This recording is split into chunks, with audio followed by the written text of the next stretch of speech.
Hey, Speckles Nami or Demos Alliance. It's me, Speckles in here. Don't you video this video? I am going to be doing what if other characters were the Ghost Rider. And this does all take place in my MCU AU, so without further ado, let's roll intro, let's get into this video, and let's go.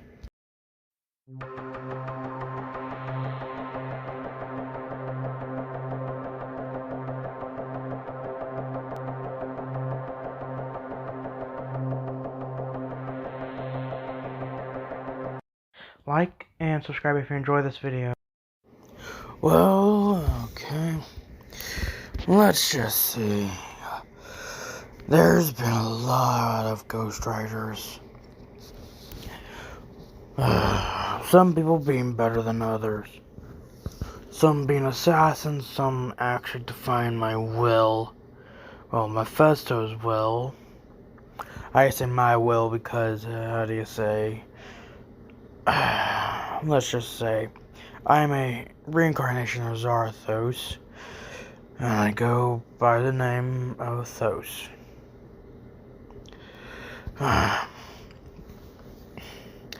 John Wick, a very famous assassin, known to take the time off and actually live with his wife for a time, but he came back into the business after his wife died, and some bloody idiot broke into this house, killed his dog, who was a puppy might I add, and stole his favorite car. Oh, you can remember that guy was an idiot. If I remember correctly, the guy's dead now.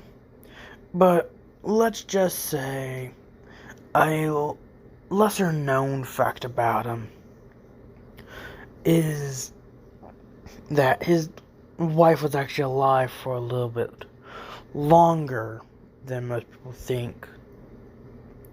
You see, his wife was checked into a hospital when a few weeks before she died.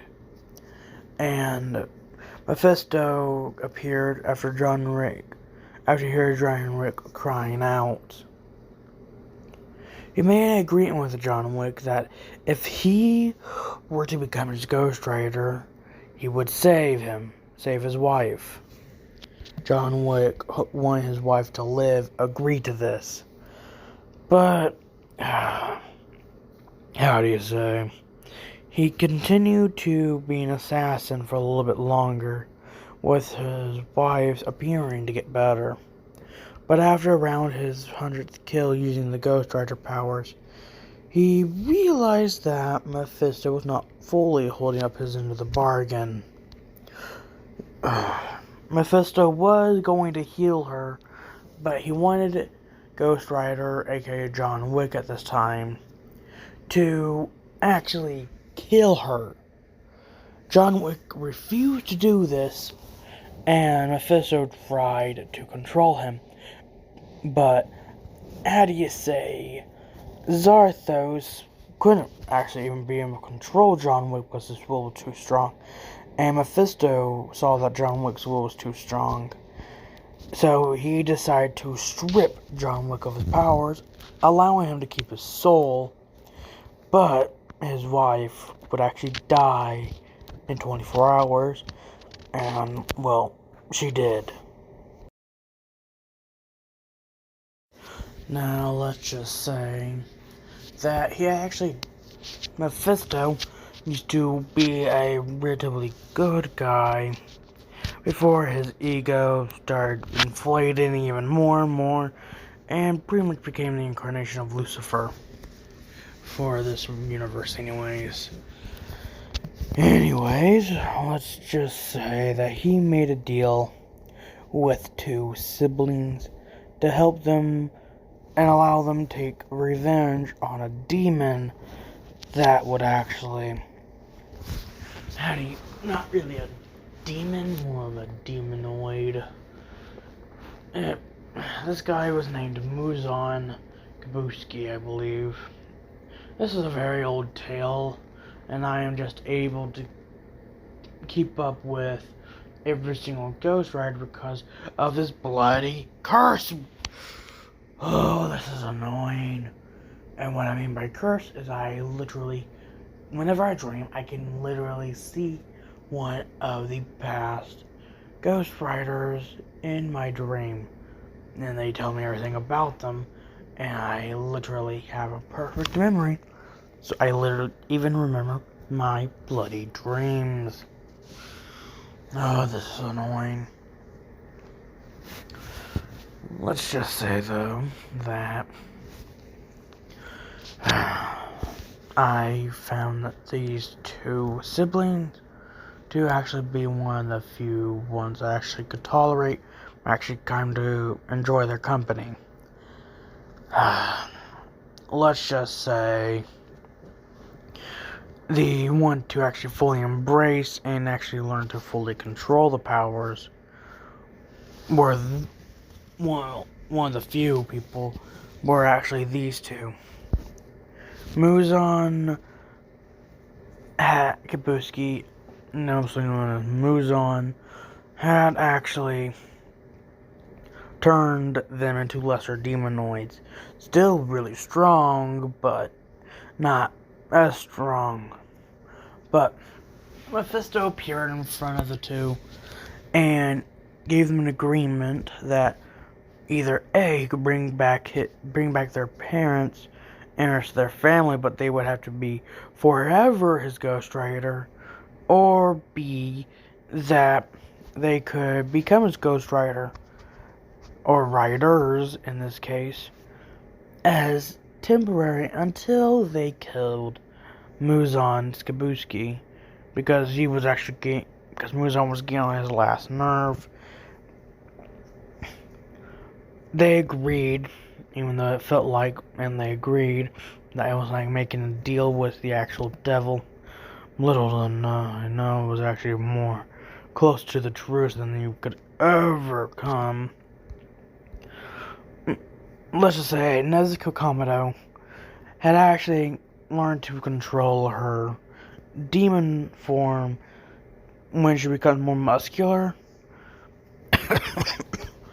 a lot better and a lot faster than most other universes' version of her has.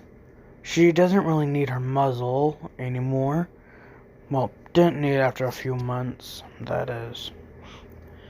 Well, she did sleep for those 2 years, and during those 2 years she actually did wear that muzzle for a while. But a few months afterwards, she fully learned to control her demon form and would actually help out every now and again, especially when they had to deal with Rui the demon.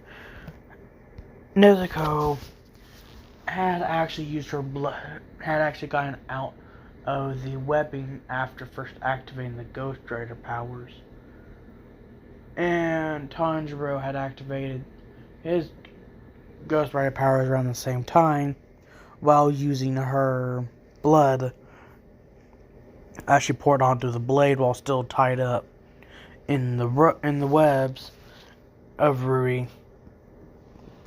He used this to actually cut off Rui's head, because earlier on he had temporarily used his Ghost Rider powers and burned through the bloody demon that the mother was controlling.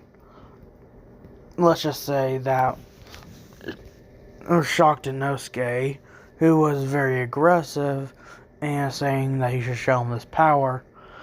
And how did Tanjiro, or whatever other name he called him, get this much power? Let's just say, while on the mountain having to deal with Rui, a little bit before Gayu came in, Nezuko had fully activated her Ghost Rider form and had jumped down and started running towards Zenitsu, because she could actually hear her screaming due to her increased hearing as both as a demon and a Ghost Rider. She came in and used the chains.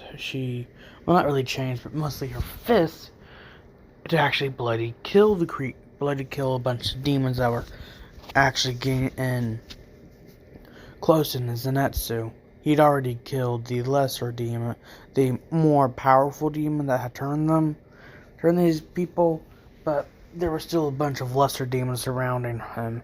So she spent her time dealing with them and burning them up. Zenitsu was actually shocked to see this. And later, she actually climbed up to him and actually activated her blue flames after reverting back to her human form and used her blue flames to heal him. Now, Tanjiro, on the other hand, fully activated both his sun breathing and his Ghost Rider powers, and actually encased his sword in the bloody flames. This is how he actually managed to kill Ruri. His sword was still about to break, but let's just say Ruri had actually used webbing to actually increase his neck strength, so Tanjiro wasn't fully able to cut his neck with his own physical strength, so hence him having to resort to activating his Ghost Rider power and actually cutting his bloody head off.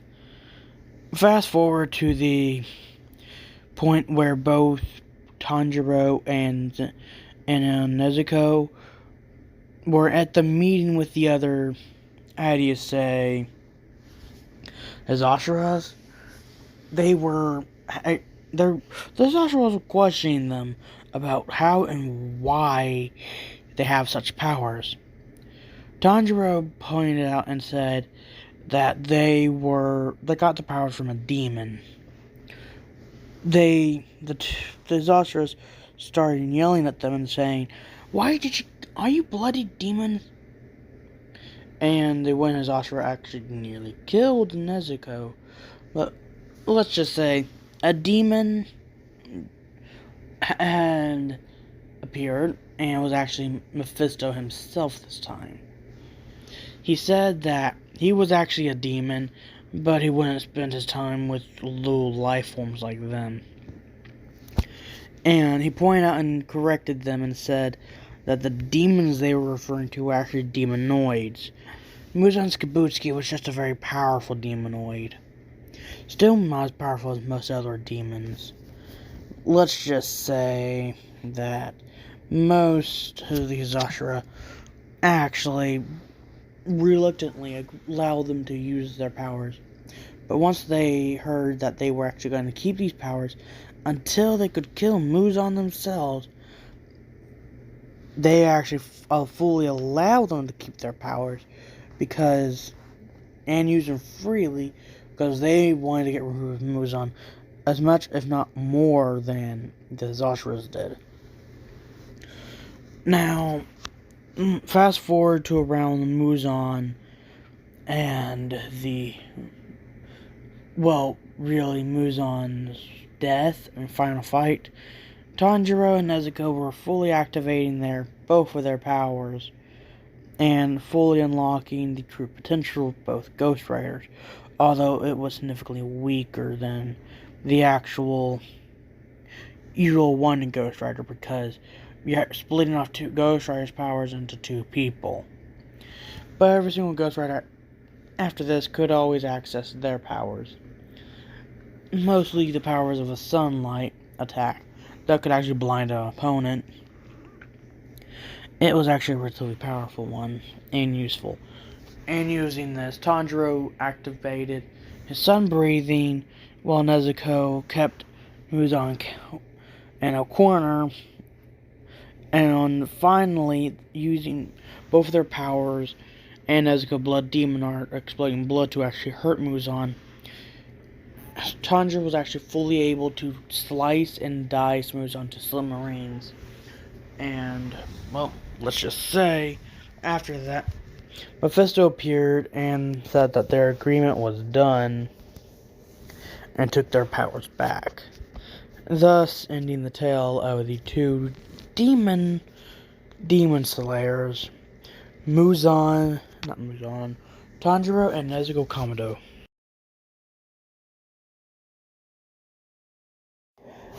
Let's just say the final one today is actually by far one of the kindest and most helpful ghostwriters out there. He is more or less one of the future ones. This is a very rare occurrence for me.